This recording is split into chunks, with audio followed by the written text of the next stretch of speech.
Alors pour continuer dans notre lignée de petits exercices sympathiques, on va faire ceci.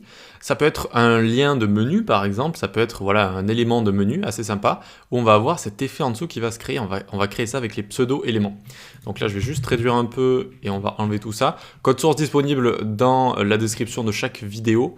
Normalement je fais une sauvegarde de tout, je le mets sur GitHub et je vous mets un lien en description de chaque vidéo. Donc voilà, ici je supprime le code à chaque fois, hein, mais vous pouvez le retrouver facilement.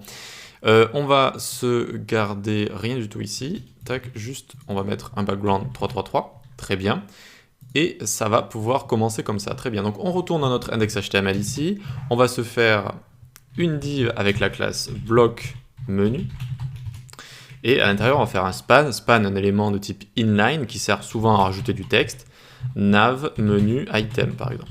Alors ce petit effet je le sors directement d'un de mes sites, j'avais créé cet effet, et je l'aime beaucoup, je le crée assez souvent.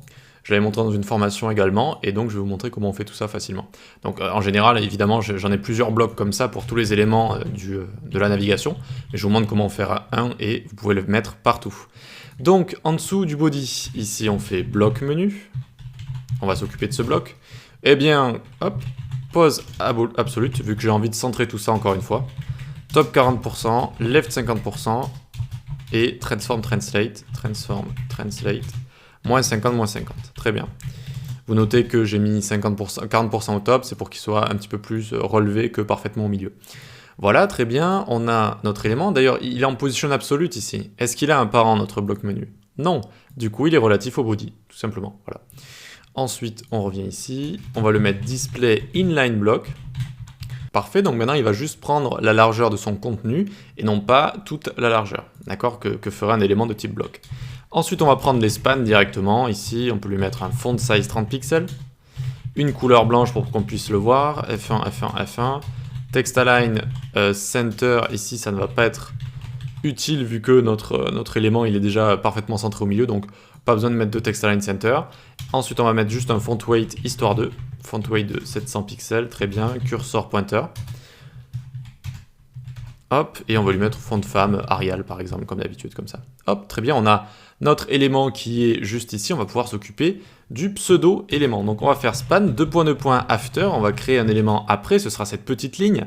Tout le temps, les pseudo-éléments before after, même si on ne met pas de contenu dedans ici, eh bien il faut utiliser la propriété content vide comme ça. Et on display block, car de base les pseudo-éléments sont en display inline.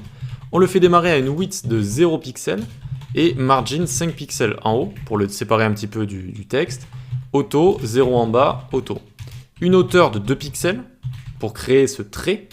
Border radius pour l'arrondir légèrement sur les côtés, ça va être assez subtil mais on le fait. Background on lui met hashtag AAA, c'est un gris comme ça, très bien. Et on va lui mettre une petite transition, tiens, une petite transition sur la width, et ça va durer 0,2 secondes, is out. Is out. Alors pas is in out, j'avais mis is out, c'est-à-dire vitesse normale au milieu et ralenti vers la fin. Ici, je vais revenir dessus quand l'animation sera prête, là, on doit juste écrire la dernière ligne. Donc ici, on va faire span 2.over, quand je survole mon span, alors 2.2. After. Je voulais vraiment vous montrer cette syntaxe qui est un petit peu spéciale et un peu contre-intuitive.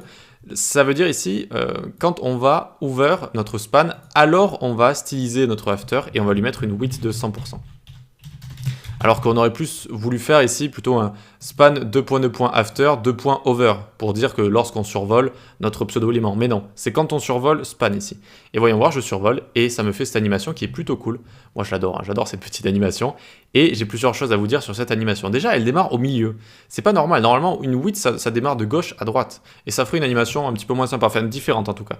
Et ici en fait, vu qu'on a mis marge 5 pixels auto à gauche et à droite, eh bien si vous voulez, là, à gauche et à droite, il y a une marge automatique. Et donc notre width va s'étendre d'un coup à gauche et à droite comme ça. Et ça nous donne cet effet sympathique. Et donc on remarque bien qu'on fait démarrer la width à 0 et on lui donne ensuite 100%. 100% de quoi? Ça va référer à son parent qui est bloc menu, qui est un display inline block et qui prend donc juste la largeur du contenu. Donc c'est 100% juste du contenu ici. Voilà. Et donc c'est un effet assez sympa et voilà, je voulais vous montrer le genre de choses qu'on peut faire facilement avec des petites transitions, des petites animations. On peut vraiment rendre un site sympathique en améliorant comme ça l'interface de manière générale. Voilà. Allez, bah écoute, on va passer à la suite, c'est parti.